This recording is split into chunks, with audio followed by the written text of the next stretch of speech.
have the money to get a degree. I don't have the time to get a degree, but I still want to be in the fashion industry. And I know for a fact there's a way to get in without getting the degree.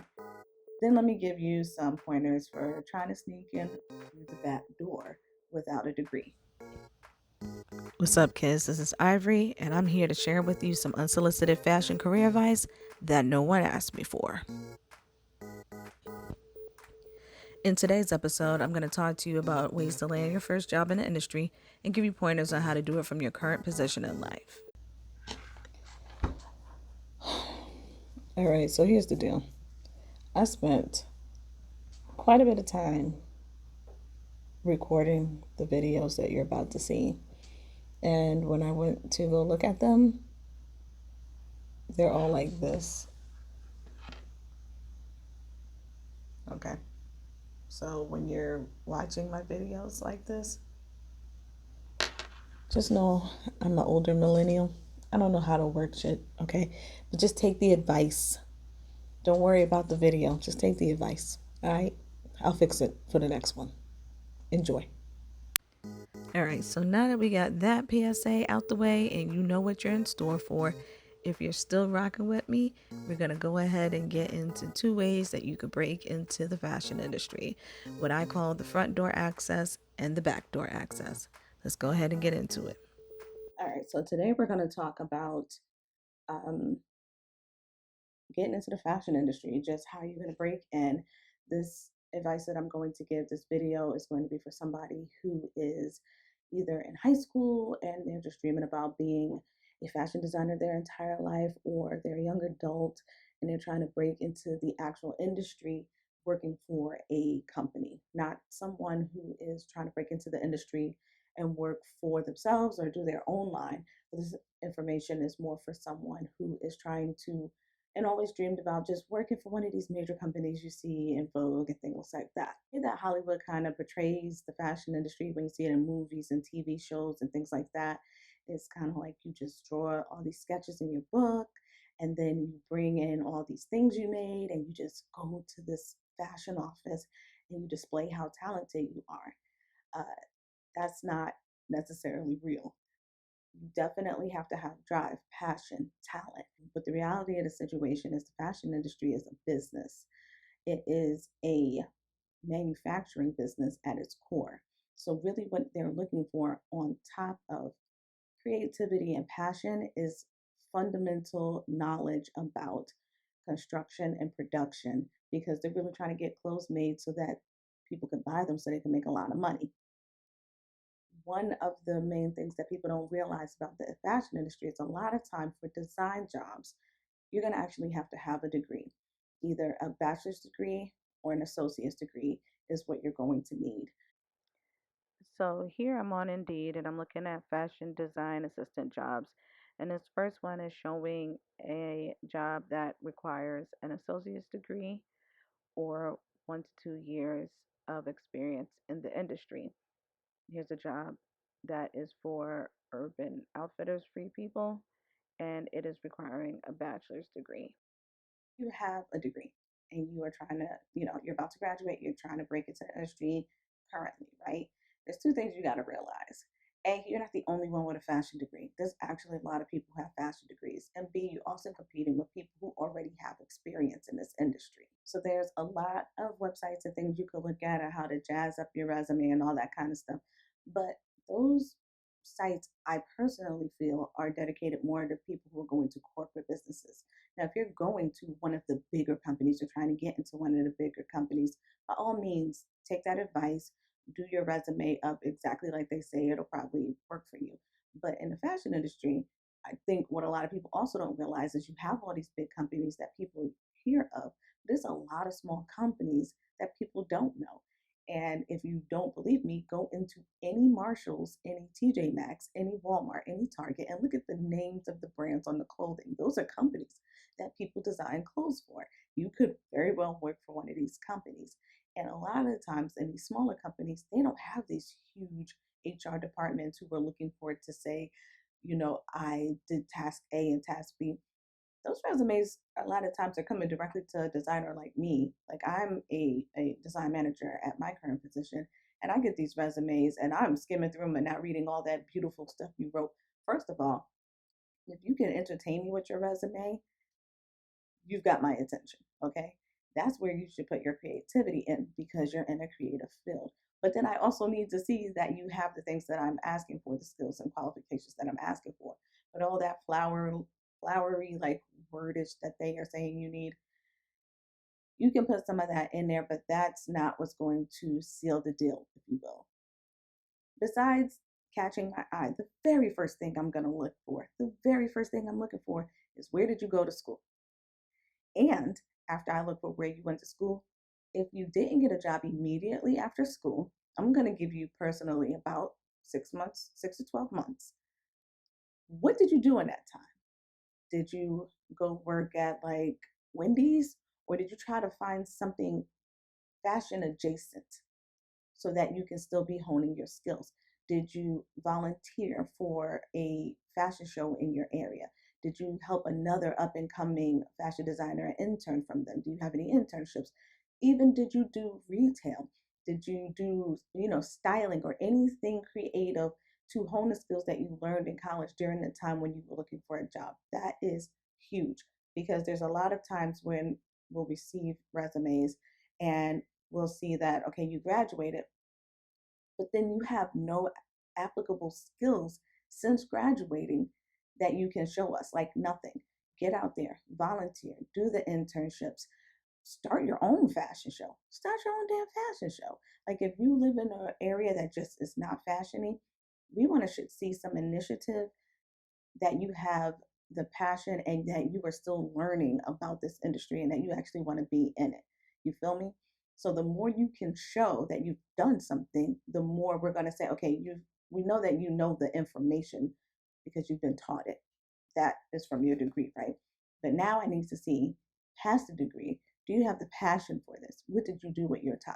So the next thing that I'm going to look at is where are you? Be where you want to work, especially if you are applying for jobs in a major city like New York, where there are freaking a million people applying to be design assistants and they all have qualifications. They are not going to wait for you to start packing up your stuff and moving back there. They don't got time for that. They could have somebody within an hour and they're going to wait 2, 3, 4 weeks for you to pack it up. No. So you got to do what you got to do. If you want to live in that area, hop on that Greyhound, that Spirit, whatever you need to hop on and get to that location so that you're ready when the call comes. You feel me? Get to where you need to be because half of the time they're not even going to take you seriously if you're nowhere near where you're applying, unless they are just absolutely desperate. And major cities, especially, are not absolutely desperate. Somewhere like Virginia, maybe, but New York, no, never. The next thing I want to talk about is how to come to your interview. At no point in time have I ever gone to an interview with a bag of clothes. I just, not one time. I don't even bring a portfolio anymore, but once again, I've been in this industry for 20 years and I'm a tech designer. So mostly it's just like bringing tech packs. You feel me? Like I don't make clothes. Um, don't bring clothes unless they ask you to bring clothes. Like, don't do it. What actually you should do is have an online portfolio. Nothing makes me happier than when there is a link that I can click on and go through your work, your tech packs, the designs, your CADs. And if you have images of the clothes you made on models, put those in there. I absolutely would love to see them online. I don't want to see a rack of clothes in my office. I'm not going to look at those at all. Unless you are applying for a job to be a seamstress or a pattern maker, I don't need to see how well you can sew. So don't bring me the clothes. You feel me? Leave those at home. And if you're like, I don't know, everywhere I go, there, I feel like people are bringing clothes, just ask. When they call you for the interview, just say, hey, do you have any suggestions on what I need to bring? Do I need to bring a copy of my resume? Should I bring examples of my work? Should I bring examples of my sewing? And they will gladly tell you your resume is good or sure, bring your portfolio. They will tell you which one they want to bring. If you're not sure, just ask. Don't just wheel in the rack of clothes. Now, if you've done all the stuff, if your portfolio, fire. You got an online platform that shows all of your work up there, fire. Resume, fire. Outfit for the interview, fire. You're answering every question. You're in there feeling like a champ, and then you get no callbacks. Nobody's calling you. Don't give up. Don't fret. You're not going to knock it out the park the first time. You have to keep going, right? But there are some other things that you can do. Go hard at networking events. Go to those fashion shows. If you're not volunteering, at least attend them because that's your community. You need to build community and a network. It's who you know. A lot of times people just get into jobs because they know somebody that knows somebody that knows you're looking for a job. It's as simple as that. You already got the qualifications. You just need to let people know that you want the job. Schmooze, schmooze, schmooze. That's all you want to do. Schmooze so you don't lose. All right. Do that. And people will start to just funnel stuff your way. Hey, are you still working at X, Y, and Z places? I got a person looking for somebody. That's how you're going to get into the industry and kind of how you're going to continue to move up the ladder in the industry. So I started working straight out of college, and there was this place that I think still exists called 24/7 Talent. And what they do there is they will place you someplace temporarily for fashion and creative jobs altogether. So you can find places like 24, I think it's 247.com. I'll link it below. Make sure that that's still really the website. But if you're really having a hard time and you can't do it, just go in as a temp. And that way you can have something on your resume that shows that you've worked somewhere. You can also use something that's called a headhunter. A headhunter is someone who gets paid to find a job for you. So you can give them your resume and they will go through all of the job listings and funnel out your resume and pretty much call you when an interview, they have an interview ready for you. Just be ready for the call, be ready for the interview. They do all the fancy footwork. So if you can't find anything on your own, it might be a good time to look into a headhunter. The very last note I have about getting a fashion degree. A fashion degree is an absolutely humongous waste of time and money if you do not actually want to do this. Before you even go into school, make sure that you 100% are going to put effort into working in this industry because if you go 4 years and pay all this money, that degree is useless. It is useless. You can't use it for anything, nothing. Okay. You're going to have to really decide and commit to doing this. Do not waste your money. Absolutely, please do not waste your money and 4 years of your time getting a degree, and at the end of it, you're not going to use it. You have to know for a fact that this is what you want to do. Okay, so make sure you go into this knowing that if you do this and you change your mind, this degree is useless. All right, if you watched up to this point and you're like, F that, this chick is bugging. She's like, get a degree, get a degree. I don't have the money to get a degree. I don't have the time to get a degree, but I still want to be in the fashion industry. And I know for a fact there's a way to get in without getting the degree. Then let me give you some pointers for trying to sneak in through the back door without a degree. This way is going to be for somebody who is more extroverted or at least very, very outgoing because it is going to take a lot of networking and schmoozing and making connections and putting yourself in the right place. So one of the things you can do is if you're great at sewing, a lot of these companies have their own sewers and pattern makers, especially in New York. There are sewing floors that they send work out to, but a lot of them have them in house. So what you really want to do is get through the door. That's what you want to do. So if you can get into the door of Donna Karen as a sewer, then get in as a sewer. If you can get in as an assistant or an executive assistant, then get in like that. Because once you get in the door, what you want to do is make it known what your intentions and goals are.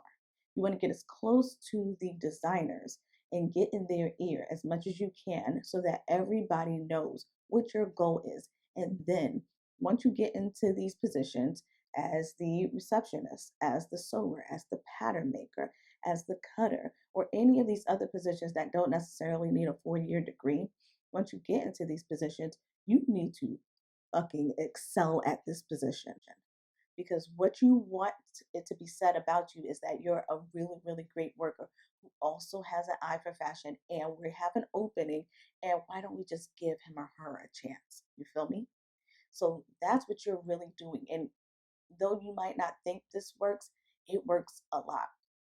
I actually just read an article on Business Insider about Conan O'Brien's assistant and how she was working as a page for NBC, and she kind of let it be known that her goal was to work for Conan.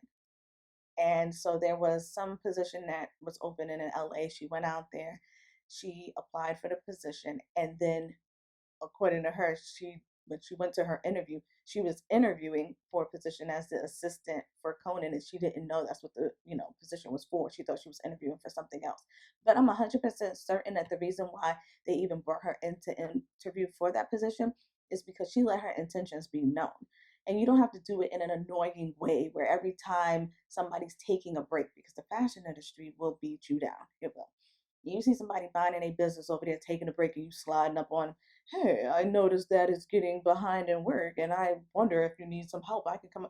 Don't do it like that. Just genuinely form connections with people, genuinely be nice to people, and just have regular, casual conversations. I promise you, this information will come out. When I started in the industry, I went through 24/7 and I got a job right out of school, and the job was so menial, right? It was cutting and pasting mood boards because this company was having a huge presentation. They didn't have enough hands on deck to make all these mood boards. So I'm in there for a week. I'm cutting and pasting. I'm making all these mood boards. And about 2 to 3 days in, the designer starts talking to me. Now, I'm not really a big talker, so this was something I had to learn. I was quiet as a mouse over there, just diligently doing my job extremely well, as best as I could. And I guess he started noticing how diligently I was doing my job. So he came and spoke to me when we were going through our conversation. In this one conversation, this was not over several conversations, this one conversation, he gets to, you know, what do is, this is a temp job. So what do you do other than this? And I said, I don't do anything other than this. I just graduated from college. And he goes, oh, what did you go to college for? And I say, fashion design. And he goes, are you serious? We have a full time position that we're trying to hire for. And you could be working there, but you're cutting and pasting. And he goes over and gets the other designer from the division that's hiring, and they hired me. I was a full time designer, assistant designer the very next week. This happens, but it has to be natural. You can't just go in there and be scheming, but still have it in your mind that this is your goal. Don't get complacent and comfortable in your role that you snuck in with unless you want to be comfortable in that role and you want to stay in that role. But if that's not your goal, your end goal, then you're going to have to start really making true connections with people who want to see you win. That is what really is the name of the game. Make connections with people who want to see you win, who will help you win. The only way you can do that is by truly being yourself. Don't be obnoxious, just be you, and the right people will absolutely gravitate towards you and help you reach your dreams. Kind of like you found my video and I don't even know you and I'm trying to help you out. You feel me? Just be you, do you, and the universe will just bring everything together for you. Just be regular, just be chill. And company I work for 24/7, technically the guy who I was doing the boards with was like more of a product manager than a designer. He had two assistants who were titled design assistants, but they were really doing like product manager work. They were cataloging and pricing out fabrics and just styles and stuff. They didn't really do any design aspect, which is why they were not helping me with those boards. Okay. But one of the assistants was a recent high school graduate who was a friend of the owners. And the other young lady had a degree in English. But if they went to another company, those titles can't be taken from them. So if they apply for a job that says you need 3 to 5 years with design experience or a bachelor's degree or something like that, they have those 3 to 5 years. They qualify without that degree. So once you get into your new position as a design assistant, no matter how you got there, nobody can take that title away. You feel me? So if you are a design assistant and you go to another company, you will still be a design assistant. The industry's goal is to keep that allure of you can't get in here and you can't do this. If people really knew that behind every Stella McCartney or every Ralph Lauren, there's just a team of regular people like me doing this stuff, they kind of would just lose its power, so to say, right? But in reality, it really is a business. It's a job that you go to every day that you have to do. And hopefully, if you do get into this industry, it's a job that you will love. All right, so that's it for today. If you want more advice like this, hit the subscribe button below or follow me on Instagram and TikTok at IB on that. Later, haters.